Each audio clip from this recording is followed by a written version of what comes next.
Hi, good morning. You're watching the market right here on ET Now, and what a week it was last one, right? The spoiler that came by post-policy and the consolidation in the first half of the week. We've declined for a third consecutive week, the biggest losing streak in fact since the month of March. The Nifty Bank is the one which was most hard hit in the week gone by, and that is now sitting at 1 month low levels. So that really is the market construct. Although having said that, the handover as well from the global markets this morning is not the most supportive. It's been a bit of a mixed bag and quiet session, if you will, on Friday night for the US equity markets. It's Asia actually, which is down about 0.5% pretty much across the board. The SGX Nifty, or rather the GIFT Nifty, also indicating 53 points of a downside to begin a trader for us. So let's see which way we actually head. But yes, this definitely, Nikunj, seems to be a bit of a pause in an otherwise buoyant bull market. Yeah, I mean, you've hit a pause button and that's about it. I will not use the word that, oh, it's the reversal, it's end of the bull market. For me, this is a simple pause. And I think that is evident in the way how things are stacked up. 3 weeks of decline optically may look large. But in the same time, if you look at the mid and the small cap stocks, they've not done that badly at all. So I will not read too much into the price setup. But my sense is that if you're a Nifty watcher for the first time after a gap of almost 3-4 months, the real support of the market would be tested. Up until now, on the way down, the support of the market has not been tested. Bulls have never had even a wrinkle, so to speak. The market rally has been so linear. But we are in that phase of the market where the bias is not up, the bias is down.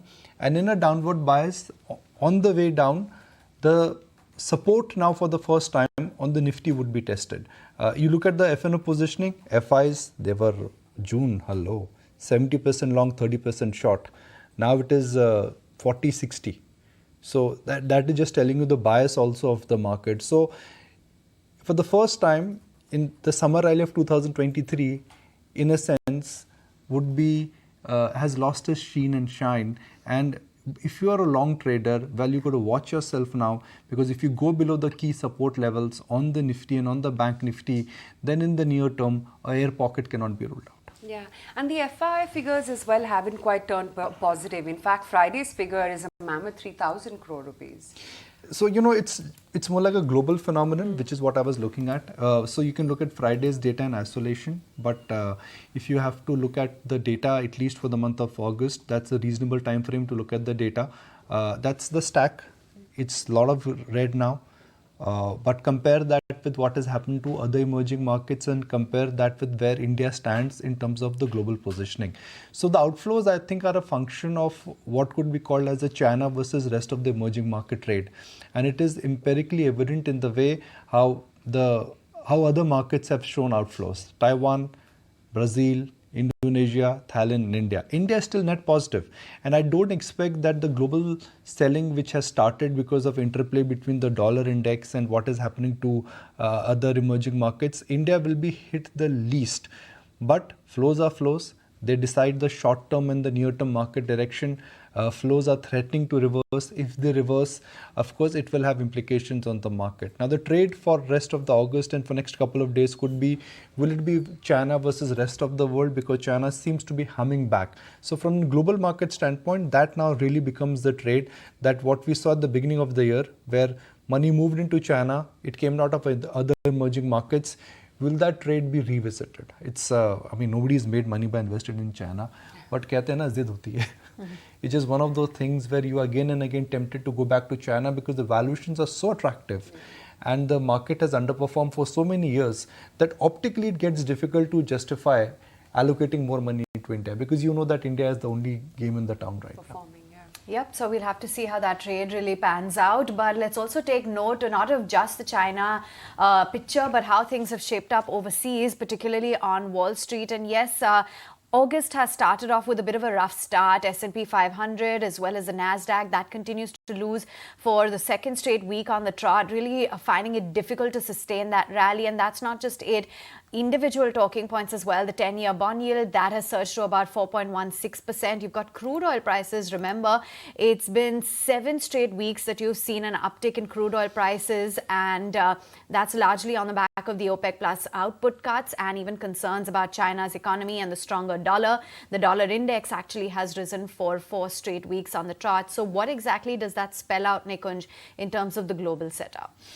No, one look globally, what would I monitor in the short term? I would be monitoring 3 things. Number 1, the bond yield movement. 4.1, anything above 4, you will be uncomfortable with the directional the bond yield has taken. Second, you would look at the way how in the near term Nasdaq would move. Nasdaq is the performing index. If performing market reverses, AI, chip makers, if they start reversing, then you got to say yourself, is the global rally getting over? Third, this week per se, you got a lot of data. Third would be commodity prices, largely because crude is at a 15-week high, almost a 3-month high. Other commodity prices have also started moving higher. So frankly, if you're looking at this, if you're looking at the near-term indicators for the market, the near-term market direction will not be a function of value. It will not be a function of earnings. It will be a function of macros and technicals. The macro setup, like I explained, is looking slightly puffy-duffy. Commodity prices have started moving higher and the bond yield is at 4% plus and Nasdaq is threatening to reverse. If we don't see any more sizable downside, which is crude starts declining or starts peaking out, Nasdaq stabilizes, then this would just be passe now. But I get a sense looking at the screen and when I spoke to folks and some of the old timers that we could be in for a very dull and a boring August with a downward bias, and the bias is something which needs to change. So the free flowing market where you would come today and sell tomorrow and when buy today, forget tomorrow, you but buy in the morning and sell in the evening, or you but buy at 9:30 and sell by 11:30. That free flowing market, I think that is what our viewers they need to understand, that free flowing market is no longer at play. The playbook of the market for a trader has changed. Yeah, and just to put it into perspective about the FII flows that Nikunj was earlier alluding to, take a look at Morgan Stanley's latest note, for instance. They're talking about equity flows last week. The net outflows have been from US, from EU long funds, long-only funds. Foreign flows to Japan have been paused. Emerging market inflows, though, continued. China, India, Taiwan have seen largest inflows as a percentage of their AUM. This is, of course, for a longer period of time. They're not alluding to just last week's data points. So, yeah, on a month-to-date or a year-to-date basis, India is still pretty much in the positive. Not month-to-date, maybe the last quarter. Yeah, it's become erratic. Yeah. And in erratic market, you would say that I would wait it out before you come with a pronouncing trend. Like I said, that this China versus rest of the world trade, I think, is at play. We've seen this play periodically. It has excited global allocators that, okay, China has not participated. Finally and thankfully, that economy is coming back. We know India. We love India. But at these levels, when market valuations above the historical average, will India continue to outperform? Why don't we put our fresh allocation back into China? That trade, I think, is this interplay trade which keeps on popping up twice or thrice. But in last 5-7 years, what I've learned is that there is a reason why, I always say this, that there is a reason why a sea-facing apartment in Nariman Point will command a premium. And there is a reason why that you've got a flat in suburb, it will never command that kind of a premium. For me, India is the sea-facing flat in Nariman Point or a property in Delhi Lutkins. Yeah. To put it that way. Yeah, so it commands. It will command a premium. China will always look attractive. The arbitrage will always be there. Yeah. But history has told us that nobody has made money. At least global investors have not made money every time they've got into China. Because the experience has been poor, capital allocation has been terrible, and it has always left this bitter aftertaste. Yeah, absolutely. Okay, let's talk about the trading pattern then this morning. Let me welcome on board Naresh as well as Kunal and find out what they're making of the trading temperament right now. Naresh, Kunal, hi. Morning. Naresh, let me start off with you. Didn't quite sustain and hold on to that 19,500 print. We've seen the Nifty bank actually drag quite a fair bit in the week gone by, especially post-policy. What do you see on the charts now? So we are still in that consolidation phase, which is where we are not seeing great trends in terms of momentum either on the Nifty or on the Bank Nifty. If you look at the Nifty, we are back in that grinding range of 19,300 to 19,650, 700 on the upper end. So till the time we are in this range, there is no major view on the index as such. At the same time, the breadth is not that bad. So the broader markets are still doing fine with a better consolidation. the whole, say, the Nifty total market cap index is much closer to the all-time highs than the Nifty is. Bank Nifty, on the other hand, has started showing some bit of weakness by breaking the recent lows, but it is 44,000, 44,200 remains an important support. If we break that, then there gets a chance for a correction to 43,300, 500 levels. For now, this is a zone where one should be looking out for a reversal on the Bank Nifty as well as on the Nifty. So closer to 19,400 odd levels, you want to be looking at a buy for a bounce back. So my view is from a dip closer to 19,400 odd levels, we could see some bit of a bounce back. And on the Bank Nifty from 44,000, 44,200 should be a bounce back zone.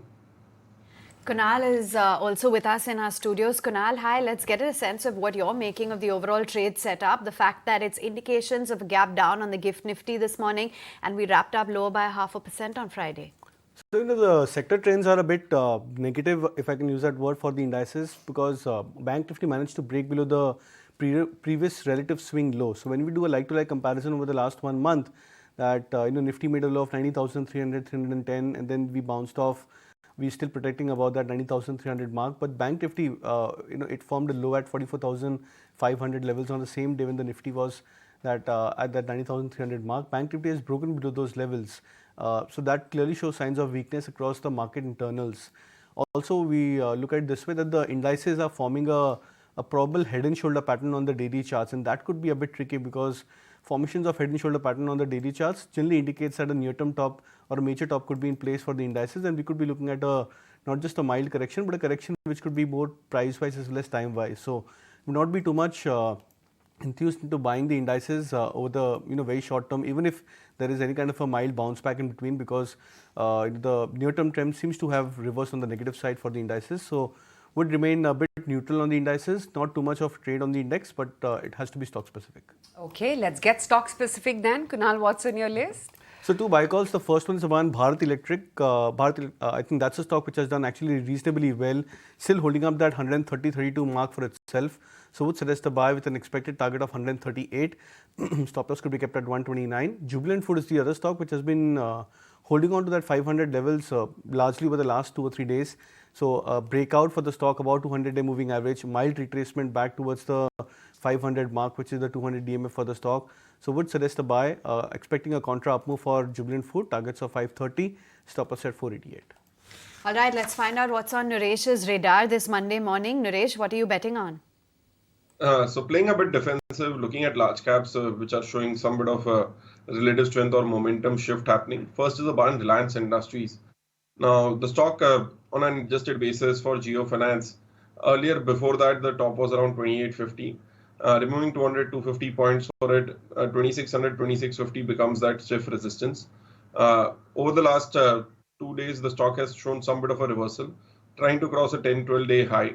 Sustaining about 2550, could see a dash towards 2650. And once we cross 2650, it becomes a huge trend change for the stock. That would be a 2.5 year high for the stock. So the stock has come into close distance to that 2650 mark, expecting it to test it over the next couple of sessions.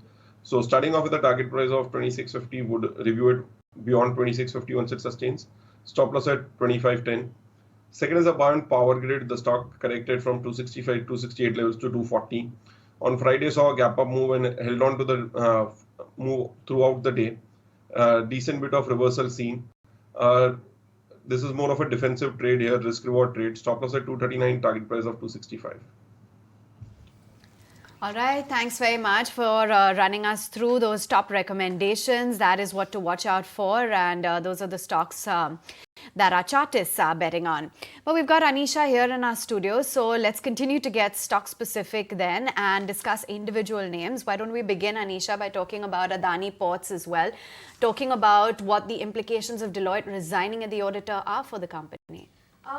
So the news flow over the weekend is that Deloitte has actually resigned as one of the auditors for Adani Ports, and they have cited one of the reasons being that they are not able to, do the entire extensive requirements which are needed in terms of the audit of the company, and that's why they have decided to kind of do that. But as far as the brokerage views are concerned around it, they are not too worried about it. They are saying that Axis Cap, it's a negative event and it's a near-term downside risk, but going forward, it's the outcome of SEBI Pro which is going to be crucial to reinstate the investor confidence. They say that they are maintaining the buy rating, and it's a top 6 firm that has been appointed, so that's a good news coming in. So a vote of confidence, given the fact it's still a very reputable firm which is coming in.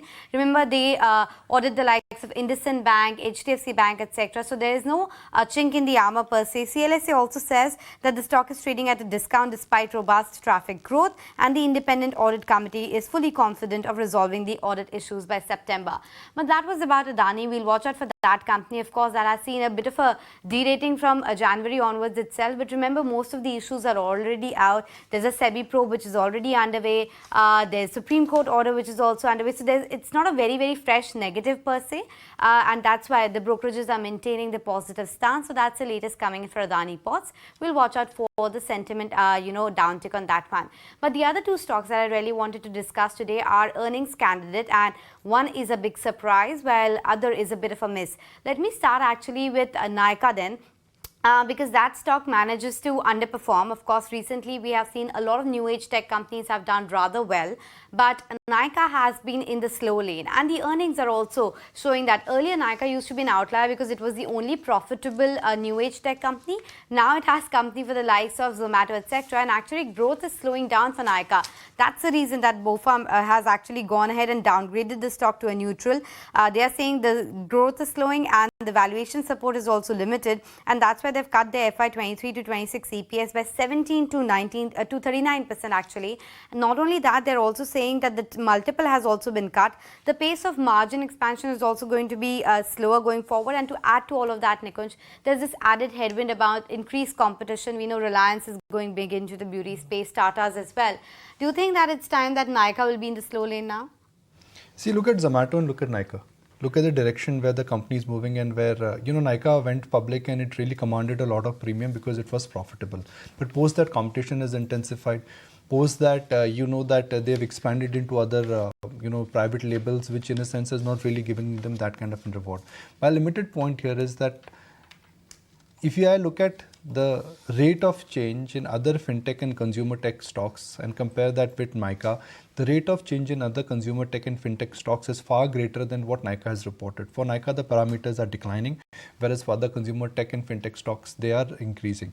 Nykaa got this premium largely because of this whole proposition that it was making profit, and for other consumer stocks, they were not getting that kind of a commanding premium because they were loss making. Well, the terrain has changed. If the terrain has changed, definition has to change. Beauty segment, competition has intensified. Markets have still that lingering bitter aftertaste, which is there with everybody because of that bonus adjustment issue. So Nykaa is no longer commanding that halo premium what it was commanding because of the positioning of its balance sheet and income and strong cash flows. And the business, in a sense, like you said, Anisha, I think is getting challenged because of the Reliance and the Tatas of the world.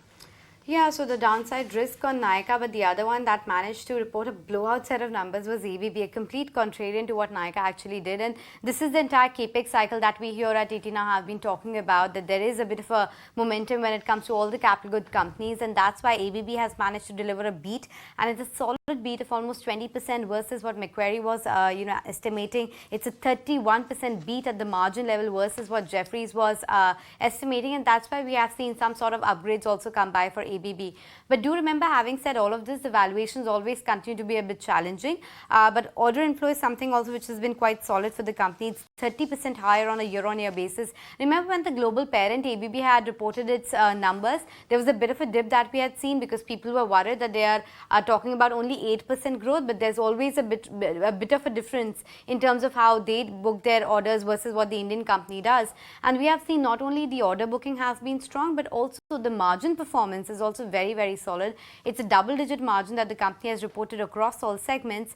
So as of now, Nikunj, doesn't look like there's any problem at all. It's Goldilocks scenario per se for all of these capital good companies. Not for all of them, Anisha. I mean, you compare ABB with Siemens, compare that with Thermax. They've had good order book, but none of them have reported this margin expansion.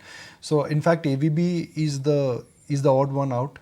And when I say odd one out, in a good way, because for them margins have expanded and for them the order book execution I think has been fantastic.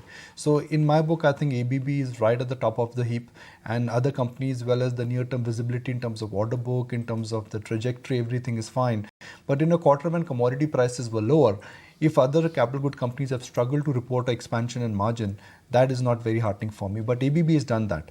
And even though the stock is expensive on every yardstick, whether it is P multiple or price to book, I think the stock has potential to outperform. Because what happens typically in an outperforming sector, when a company delivers, the stock will see huge amount of inflows. That's what I've seen always. And apparently, ABB has also set aside some 2,000 crore rupees for acquisition. That tells you that they are believing in the growth outlook as well, that they're willing to invest.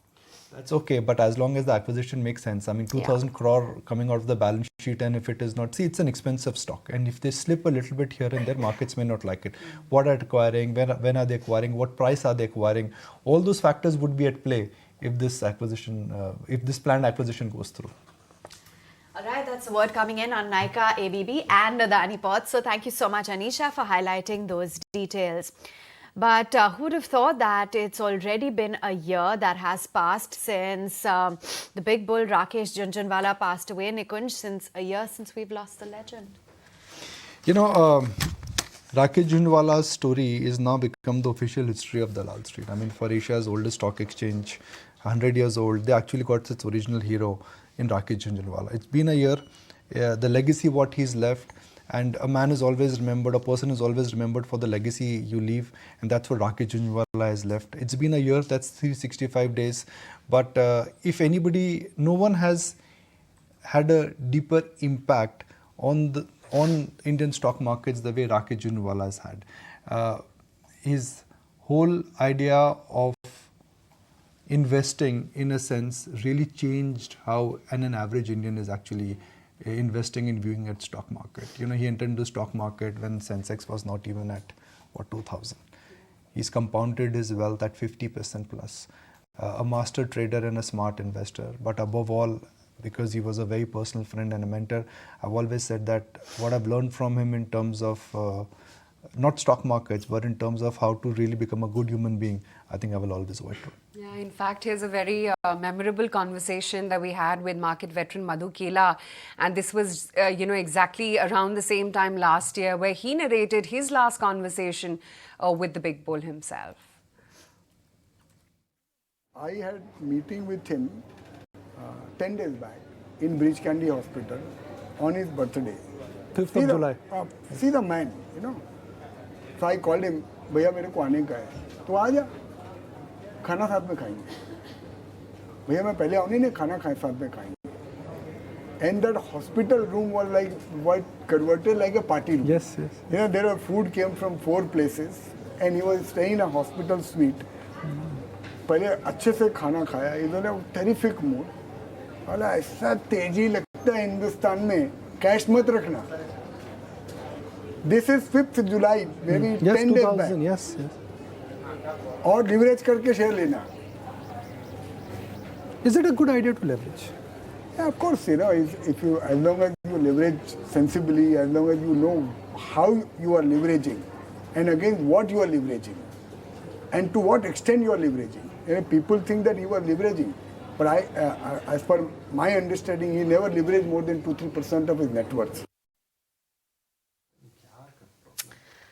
All right, going down memory lane there, reminiscing about the great Rakesh Jhunjhunwala. And let's hear it out then from Ravi Dharamshi as he shares his market strategy. What's his outlook over the next 3 to 5 years? Listen in. Manufacturing story will pan out. The overall in India incorporates growth story, which will lead to re-leveraging cycle, that will pan out. The consumption should pick up. Currently, consumption is undergoing a tough period, and maybe another couple of 2 quarters, some amount of consumer discretionary pressure will remain, because the post-COVID revenge consumption that we saw is kind of subsiding, and that is leading to normalization. But post that normalization, I believe consumption-oriented companies should also start doing well. For example, real estate continues to be strong, but the ancillary to the real estate, the building material, should also start picking up. They are more a lagging sector to the real estate demand. So these are the sectors which I believe over a 3 to 5 year period should continue doing well. Capital goods is another. I mean, it's part of the manufacturing also, in the sense that the capital cycle is just picking up, and it is a very broad-based cycle. So these four sectors still look very good to us from the next 3 to 5 years perspective. Back with the market right here on ET now. The GIFT Nifty is indicating 52 points of a downside for us. So let's see which way the market heads today. I mean, suffice to say, we've already breached and are trading sub at that 19,500 print. And today seems like some more downside is in the offing. But ITC reported its quarterly numbers. Let me take it across to Vinny and find out what to expect from that set.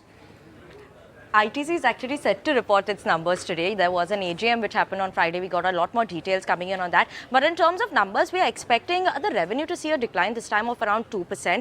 And we're expecting the profits to see an increase this time of around 14%.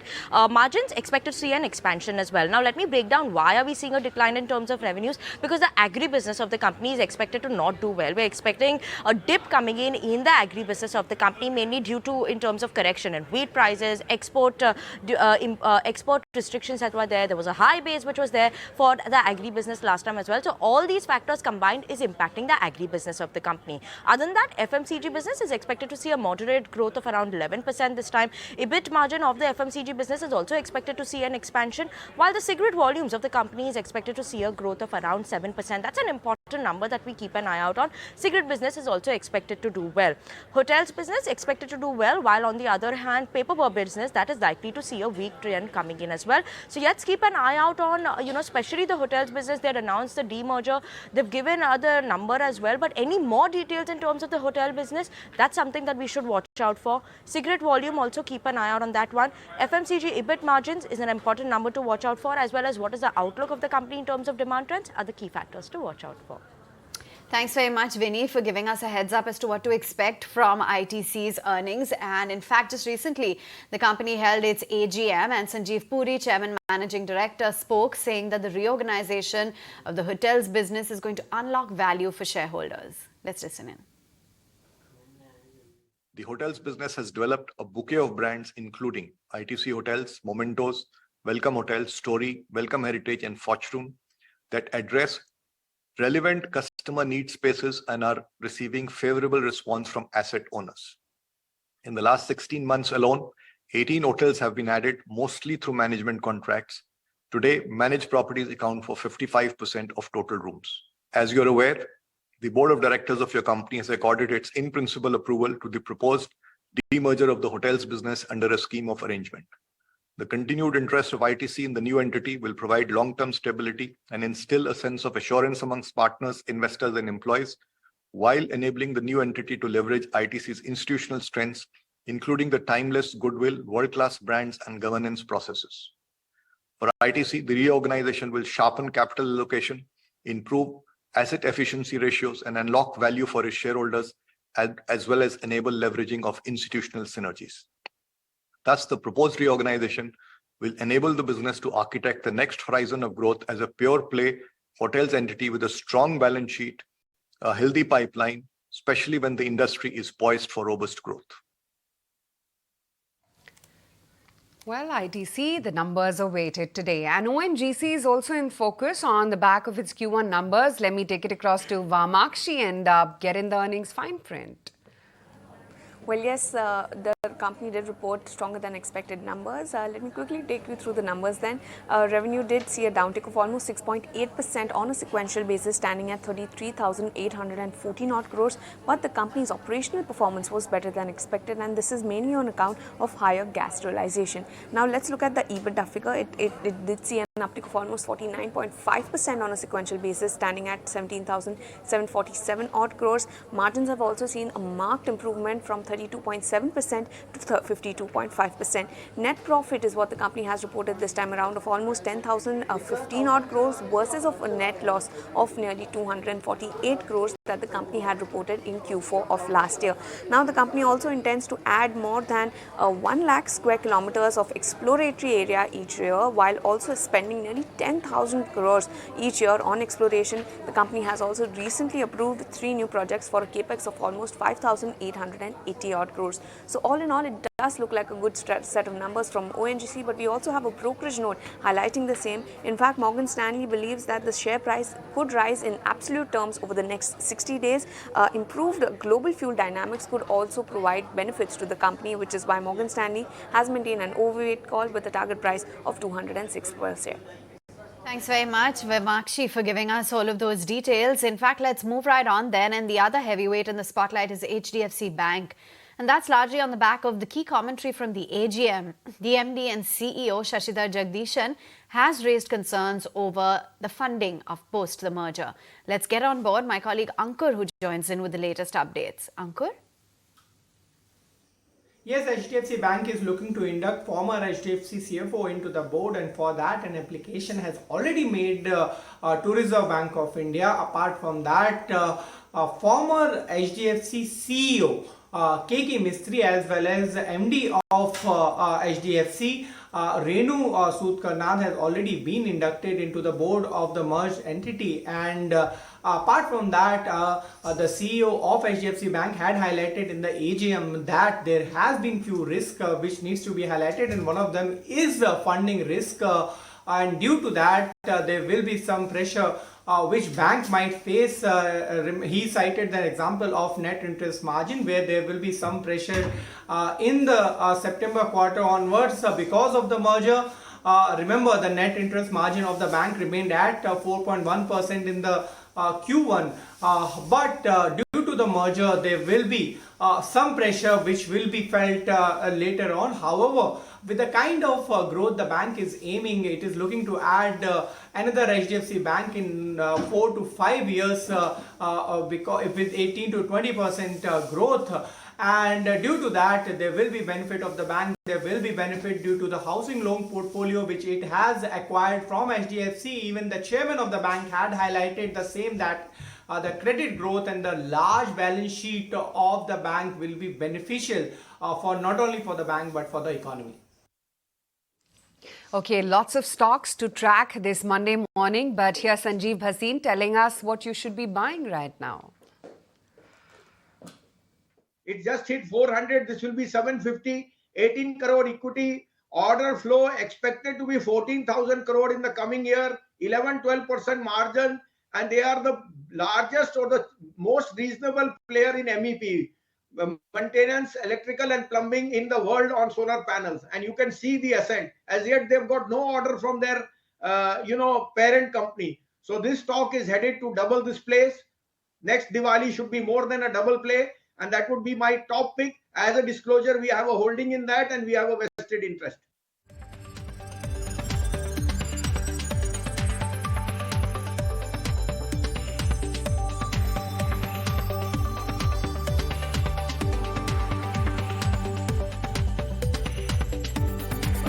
All right, now you got to look at some of the railway stocks once again. You got to look at some of the defense stocks once again, because if markets have to reverse, if they reverse, then what happened to some of the haloed stocks? Naresh, even though last 2 weeks have been slightly puffy-duffy, select railway stocks have done rather well for themselves in the month of August also.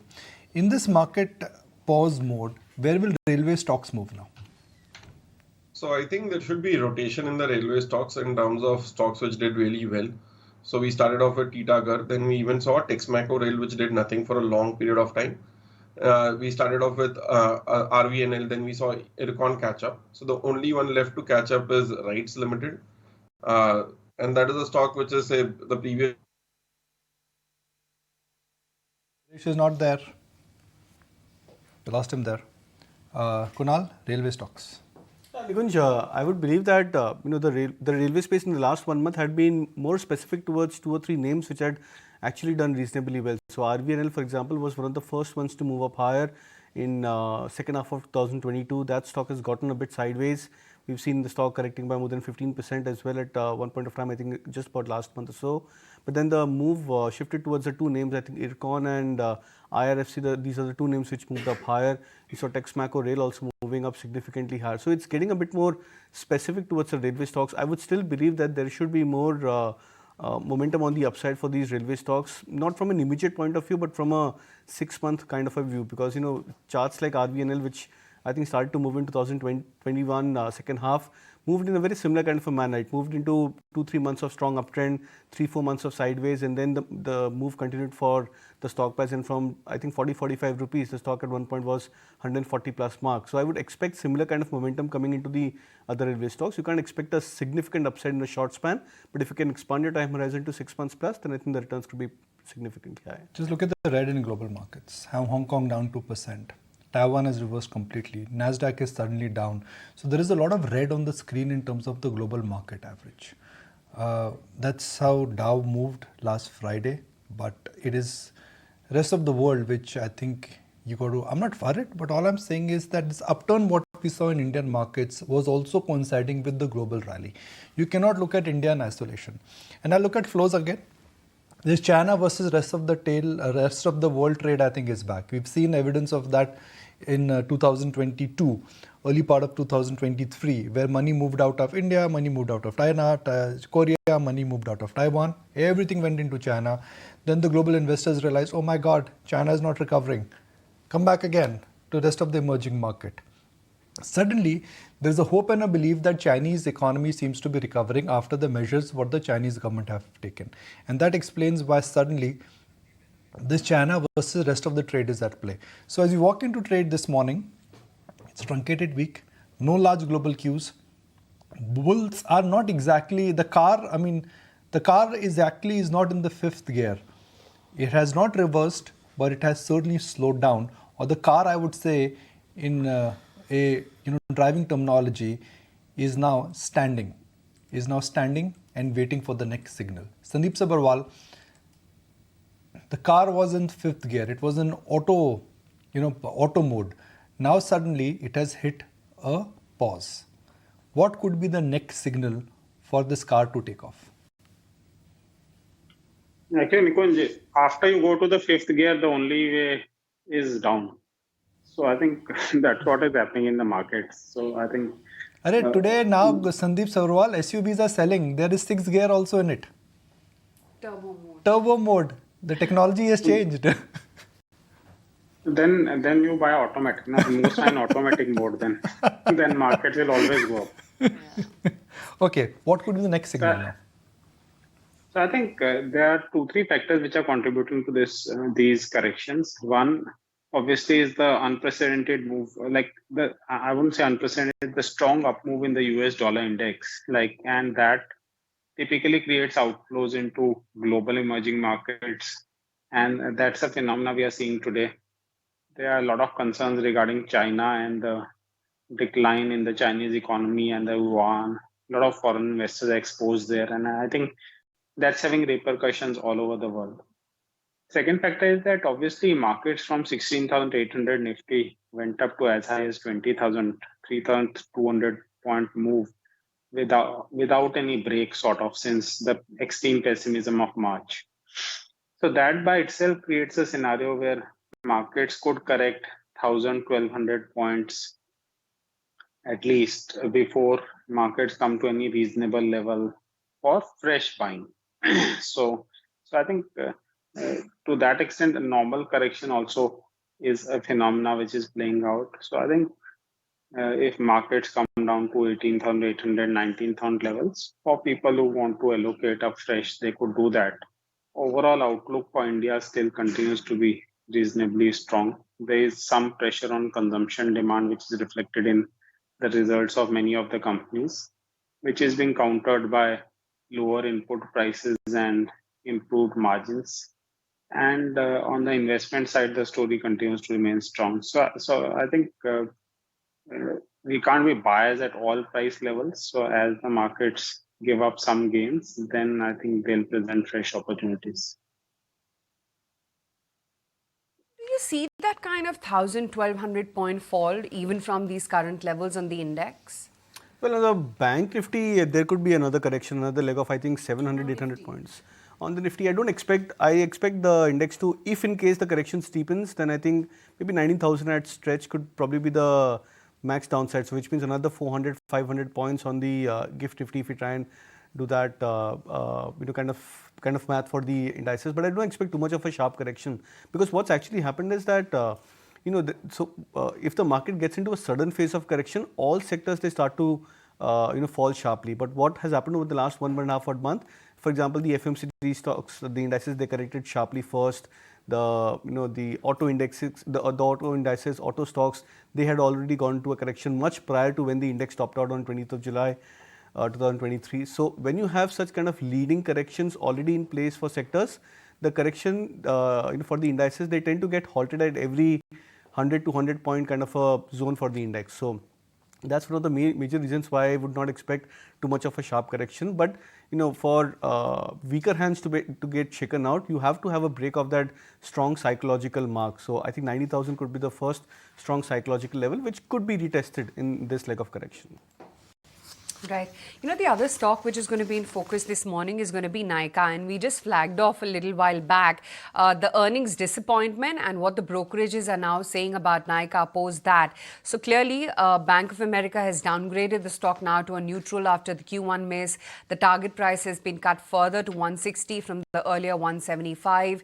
They're saying that it's a multiple cut from the earlier 15x to now 13x, and they're saying that the stock is fairly valued. The pace of margin is going to be slower going forward, and the downside risk remains if competition pressure increases. In fact, similar is the kind of commentary that you're seeing even from Macquarie as well. They retain their underperform. Target price has now been moved to 120 as well. Sandeep, just wanted to your thoughts in on Nykaa. I mean, as attractive as it may be at these current levels, but the problem is always going to be the competition that they have from the mighty bigwigs, the likes of the Reliance stable and even the Tatas. Yeah, on one side there's competitive intensity. On the other side, there's a big opportunity because it's under-penetrated space. Unfortunately, Nykaa is also facing the issues related to what many of the other consumption companies are facing, that there is a pressure on consumption demand. They're having to push more in terms of getting sales in, which is impacting their margin. So the margin revival is getting pushed back. So I think that's a phenomena which continues now. We've also seen a series of top level exits at Nykaa.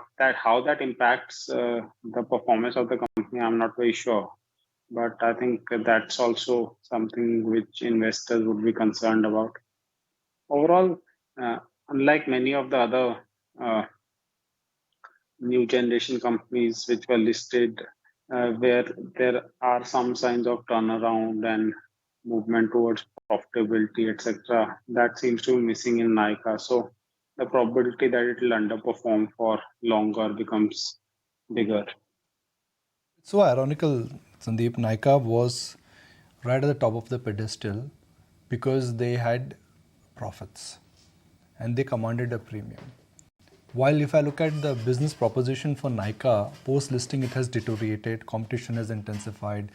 The whole, in the way they handle that entire bonus issue, that has left a lot of bitter aftertaste for every investor.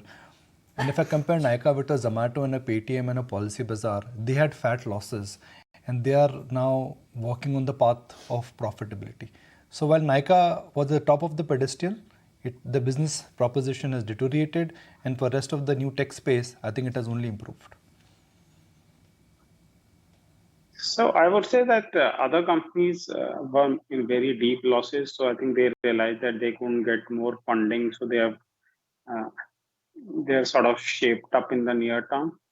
However, the jury is still out on what Paytm or Policy Bazaar will be able to do longer term. Zomato was always in a duopoly, so it was all a question of when there is some discipline which comes in and they improve their P&L, and that seems to be happening. ABB, and it's been an impressive quarterly set of earnings. But Sandeep, given that brokerages are still very gung-ho on the stock, saying that the scale benefits are yet to play out, is the road ahead for an ABB looking particularly impressive? Yeah, I think ABB along. So I think that's a feature we've seen in many of the capital good companies that margins are expanded substantially as raw material input prices cool off and operating leverage plays out. And that's reflected in the way the stock prices have also behaved. The magnitude of outperformance of earnings is so great that it's helping these stocks sustain at the current levels. Otherwise, the valuations are not really cheap. So I would think that the probability of some consolidation rather than a significant up move, like today markets, obviously the stock might react positively, but the probability that many of these stocks would sort of stay there for some time before they begin a new up move is much greater than them continuing to rise higher because uh, they have outperformed so much vis-a-vis the overall market, and valuations are no longer cheap by any stretch of imagination. What happens to Z now, Sandeep? I mean, looks like the decks are cleared for the merger to go through. If the merger will go through, the franchise value changes for the company. We've not heard anything from Sony which talks about a markdown in terms of the original valuation at which the merger was decided. If the decks are cleared, could Z be the stock of the year for rest of the months? Because all of us know that the general entertainment space on satellite TV is a dying space in the sense that there are people who watch them, but have you seen a single youngster who watches cable TV or satellite TV? Any children who watch this? So it's a sort of dying industry. OTT is taking over clearly in this genre. So their ad revenues will keep on coming down. Their subscription revenues will keep on coming down. So I think it's a trading play. People who think that because of this merger they can make some trading gain, it's fine. I would look at it as an opportunity for people who got stuck in this stock. It's an opportunity to actually exit. Off from the high. Okay. We saw a very sharpish sell-off, Nuresh, on Friday in Apollo Tyres. It could be crude, it could be pure profit booking. I don't know what was the reason, but Apollo Tyres, Nuresh, on Friday sold off. On the charts, how's that one looking? So the stock was giving indications of topping out in terms of momentum over the last almost 2 months. In those 2 months, it was not catching up with the rest of the names, which is where CAT, JK Tire, all the smaller names did well. But Apollo Tyres was first off the block in terms of momentum. The stock was at 300 to 330 back in March, April, as well as whole of 2023 start. It was around that. It gave a breakout above those levels, went up to 440. So this is a correction given that there has been a huge rally. I would expect it to find support closer to 390 to 370 levels. So just a profit booking trade post the quarterly numbers. And say, unlike the other names which are domestic in nature, the ones which are export oriented have taken a larger hit. Say, for example, Balkrishna Industries has not seen a rally as such. So Apollo Tyres was also shaping up for some bit of a correction. There was a little bit of outperformance compared to Balkrishna. So overall, the view is not a short at these prices because it's already fallen quite a bit on Friday. But 370 to 390 is where I would expect it to pause and then go into a sideways range. Not expecting a quick recovery here. Okay. Sandeep, you've tracked Apollo Tyres very, very closely. Is this one of those phases where you need to buy the decline in commodity consumers because the uptick in crude or commodity in this kind of global environment will not be permanent? Yeah, I agree with that. It is not going to be permanent. In fact, the sell-off in many of the commodities, even commodities where the input is crude, is so great. So many of these companies, what people don't realize is don't directly consume crude. They consume crude derivatives, and the prices of those derivatives still continue to remain subdued despite crude prices having rallied. That's one part.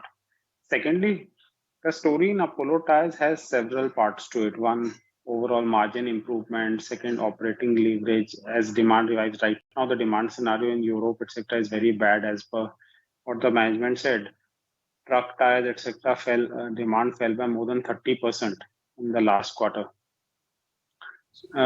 So I think it's a question of revival of the overall profitability and cut down in debt. The value of debt reduction I think, and a much leaner balance sheet should still be seen. Although the stocks have been a huge outperformer, I would agree with Nuresh that it should go through a phase of consolidation from here on before it can possibly move higher. I would think that given what the management is doing with the company, longer term prospects should still be positive. Okay, I just want to address some of the stocks that are have seen quite an up move and are quoting above their 200 DMA. Nuresh, let's get in your thoughts then on a GMM Pfaudler. How is that stock looking on the charts, and what's the outlook on an IRCTC as well as Page? So starting with GMM Pfaudler, the stock has been a downtrend for quite some time. And ever since it topped out around those 2,200 mark back in 2020-21, the stock has been in a sideways range and has drifted lower only. It just sees one-day move. So yesterday was also a one-day move on the back of results. Would expect again a fade-off move, not very gung-ho here. Next is IRCTC, which looks interesting for the fact that the whole railway basket has done really well. This stock has not caught up with the whole railway basket. And volumes were good on Friday. The only concerning part was that the stock closed back a little lower from the highs of almost 680 towards 662. But technically, sustaining 665, 670 would be a breakout. The volumes are good on Friday, so this still remains a buy at current levels with a stop loss at 650. So this could slowly and steadily go towards the 740, 760 mark. That would be a target price for the stock in the short term. So IRCTC looks promising. Going into Page Industries, now this is a stock which has corrected quite a bit from those 55,000 levels all the way down to 36,500, where it made 4 bottoms. So some bit of a bottoming out formation done here. Also covered the gap down which we saw on quarterly numbers last time.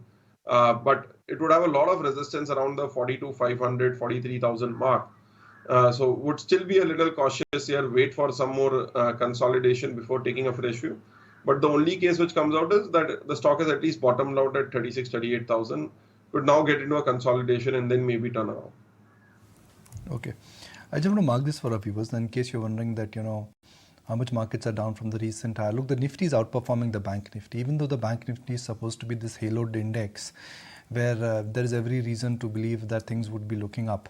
I guess the Bank Nifty now is struggling. It is now, it is leading the decline.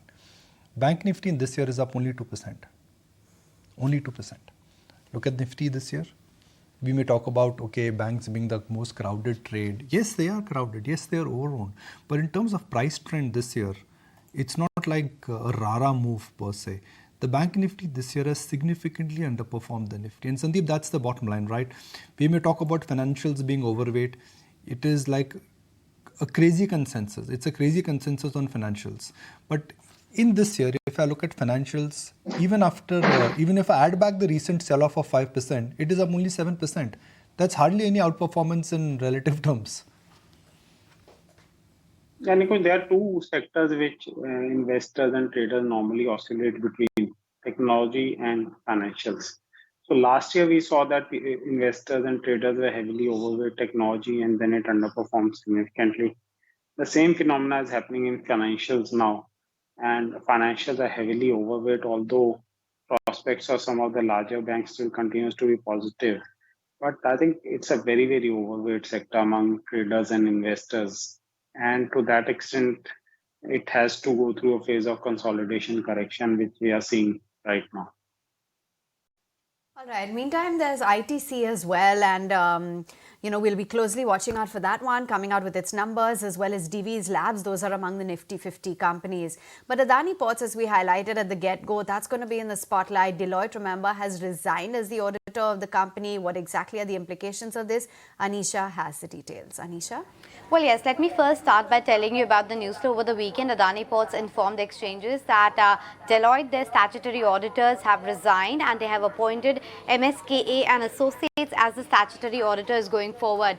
Now, the company in their media statement has given the details as to why this has actually happened, and they clarified that there is no question that Deloitte asked and the company wasn't able to answer that. There's nothing like that. It's only that Deloitte was perhaps looking at a wider engagement, which Adani Ports wasn't really willing to give, and that's the reason Deloitte has gone ahead and resigned at this point of time. And they are saying that whatever were the earlier other matters and qualified opinion that Deloitte had given, the internal audit committee is fairly confident that all of those will be resolved by September of this year itself. Now, that's the news flow, but let me talk about also what brokerages are making of it. You have the note coming in for Axis Capital, and they are saying that, of course, this event is a near-term downside risk and a negative event, but the focus actually has now shifted to the outcome of the SEBI probe, because that is really crucial to reinstate the investor confidence. They do have a buy rating on the stock because they're very confident about the fundamentals of the business itself, the traffic growth that we are seeing, the increase in market share that we have been hearing about from Adani Ports. So that's the reason they have a positive stance with a target price of 926. And they also like the fact that it's a top 6 audit firm globally, which is actually coming in as the auditor. So that gives you that thumbs up, votes of confidence as well, because they are appointed as auditors for the likes of IndusInd Bank, HDFC Bank already. So it's a marquee statutory auditor coming on board. CLSA also says that Adani Ports is a very good buying opportunity as per them. It's trading at a discount versus the kind of multiples the other peers have been commanding, and the independent audit committee being fully confident is something which gives them a lot of strength in terms of their ratings, and that's why they have maintained the buy call. Their target price stands at around 878. Also remember that for Adani, since the start of the year, a lot of negatives have actually already played out, right, in terms of the pledge issue, the balance sheet issue. All of those have been much talked about, deep dived into, right from journalists to the sell-side analysts. Everybody has done their deep dive and come out with different outcomes. So it's not a fresh negative per se, but we might see a sentiment downtick. And more importantly, I think today, remember, it's the last date that Supreme Court had set for that SEBI probe and the report submission. So we might see that final report from SEBI being submitted, and the focus would really shift to that. Back to you guys. Sandeep, auditor resigning, historically we've seen that is always bad news. But let's look at a different perspective, which is that this entire group and their companies have gone through intense scrutiny. If I may use the word stress test, they've gone through the stress test. It is no longer the period of Jan and Feb where the situation was looking slightly dire and scary for Adani group of companies in terms of the debt leverage. Promoters have sold, cash flows have increased, they are making new acquisitions. So do you think Deloitte resignation is going to be ignored by the market, or this could inject a lot of volatility? My guess is it will be largely ignored, although it's a serious issue, simply given the fact that these stocks are sort of held in a manner where the impact and most of the retail investors, etc., just got wiped out in the initial part of the year. So I think the positioning is light, and since the positioning is light, the impact might not be felt so much. Now, if the overall markets go into a bigger correction, then we could see a deeper sell-off. Otherwise, it might be ignored. When we spoke last, it was actually PVR, right? We haven't added anything after PVR, and I went over the weekend to watch OMG2, and trust me, I've never seen, at least the PVR which is close to where I live, which is PVR Phoenix, I've never seen PVR being that crowded. So for a sector where a year ago, there were concerns about Bollywood content and Hollywood failure, now the last 3-4 weeks have been absolute, stunning footfalls. So Sandeep, you added PVR. What about why and what after that? So I think many of these companies where if you believe the long-term story, you have to add and in deep pessimism. So I think stock fell to 1400 odds. So at that time we added. Now we hold on as the value gets realized. So I think investors and traders swing between sentiments and we have to utilize them. Longer term, I think the prospects of cinema viewing still continue to be very strong, and you cannot compare what's happening to satellite TV versus what's going to happen to cinemas. People will go to watch good content, and that's what we are seeing right now. All right. Meantime, just wanted to get in a view then on some of the stocks that have had a pretty decent run up for the week gone by. And Kunal, comment on the charts of Gland Pharma, which has risen about 23% in the week gone by. And there's also been something like a Jubilant Pharmanova, which has seen double-digit gains. So Gland Pharma was a breakout of sorts for itself because the stock was struggling to hold above its 200 moving average since the last 1 year. I think March 2022 is where the stock had broken below this 200 DMA when the stock was at 3,500 levels. The stock corrected to as much as I think 850 or 875. For Gland Pharma, and from there the stock has gone to a recovery. So the first signs of a breakout, which means a durable breakout above the 200 moving average, that's confirmed for the stock. That could probably be an indication that we will now see this very spiky kind of a rally to now convert into a trending move for Gland Pharma. So which means slow and steady, the stock should move up higher. The next set of targets for Gland Pharma could be in the place of I think 1800 to 1850, and then we'll take it from there as and how the stock moves along. What is the trajectory? How is the speed for the stock on the upside? For Jubilant Pharma, on the other hand, that stock also has been doing reasonably well. Breakout for the stock, inverted head and shoulder pattern on the daily charts for Jubilant Pharma, the stock breaking past about that 400, 420 barrier, which is the swing resistance or the neckline of this inverted head and shoulder pattern for Jubilant Pharma. So again, a stock which has done exceptionally well. But the only concern for these kind of stocks is that the pharma indexes start to get into a bit of a correction. Most of the large cap names like Glenmark Pharma, Zydus Life, etc., these stocks are going into a bit of a stall for themselves, or the ones which have been price performers, they're going into a stall for themselves in terms of price action. So we'll see how far this a strong move lasts for these mid-cap names, but then I would believe that this could probably be a sign of a more trending move for many of these stocks over the next 6 months to 1 year. Okay, now the selling in rupee is something which nobody was anticipating it, because frankly in last 3-4 months your trade deficit, your fiscal deficit number, they've been coming under control. Is it crude? Is it largely because of what's happening to the dollar index? I would say interplay of both. But the first port of call is that, okay, rupee is down, go and buy it. Don't do that this time. Don't do that this time. Yes, weak rupee is great news for IT. But weak rupee is not always great news for IT, because, the size at which some of the companies now operate, the cross currencies they have, the non-dollar denominated revenue, some of those factors, they also need to be considered. So just don't go and buy IT just because rupee is down. That's my limited point. But why is rupee down? I think there is a bit of a move in dollar index. There are a bit of outflows which have happened in the portfolio front. Your trade deficit is not, or your trade deficit and other deficits are not that scaringly high that will have an impact on the current situation per se. But I think this largely it's largely to do with this inverse trade which is there in commodity going up, dollar index moving higher, and a little bit of portfolio flows which have started. Outflows which have started in last couple of days. I think, Nikunj, the fact that we did see that jump in the bond yields that we highlighted at the start of the show, so that perhaps has boosted the dollar versus most of the other emerging market currencies as we've been talking of. So perhaps that strength. In fact, Kunal, maybe I'll get a quick word from you on the rupee broken past 83. Any view on where it's headed or what your charts are indicating? I think this could be a very strong, I would say, breakout for rupee, a breakdown for rupee in that sense. Because we are, I think if I remember correctly, I think in September or October 2022 is where we headed towards this consolidation of the rupee from 83 as a resistance, and I think 81.5 or 81.4 was the support for the rupee. So, the rupee was going into this 10-month, 11-month of consolidation, break out of this 83 mark, and assuming if the rupee sustains, would probably lead to a much more sharper depreciation on the asset class. So this could probably be a very strong indication that we have ended a 12-month or 10-month or 11-month of consolidation for rupee and could be headed significantly lower. Okay, that's at the lowest level since 2022 of October. In fact, let's quickly get in those trading strategies within the broader markets as well, as we're digesting the currency movement as well as the pre-open rates, which by the way are flat with a mild negative bias at 19,370 levels. Naresh, your top mid-cap call? So that would be a buy on NCL Industries. The stock saw 5x volume jump up on Friday. The stock has gone through a consolidation for the last almost 1.5 year between 170 to 210 levels. So breakout done here, would expect a target price of 260 plus in the short term. A fade off move today should be a buying opportunity. Stop loss at 205.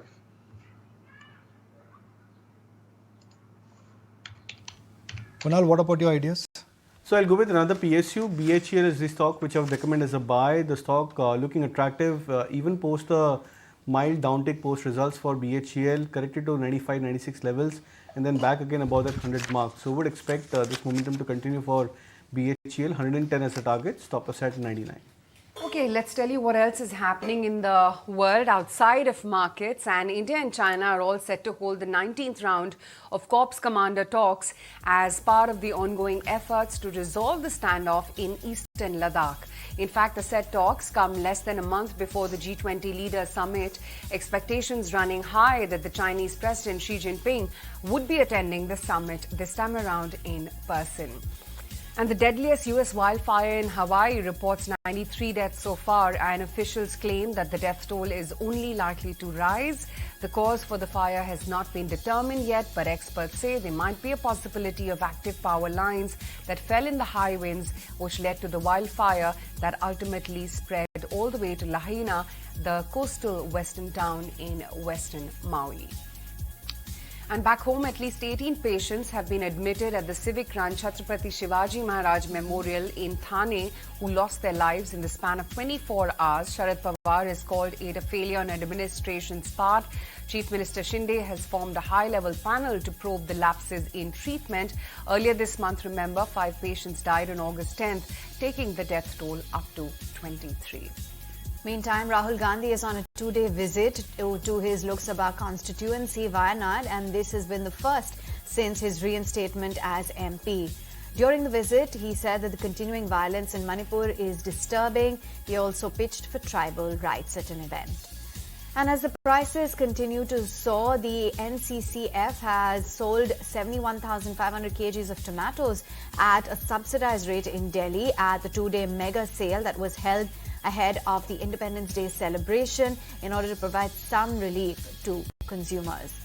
And to the world of sport, West Indies beat India by 8 wickets to win the final match of the 5-match series at Florida. West Indies had previously only defeated India at the bilateral series in the year 2016. Okay, and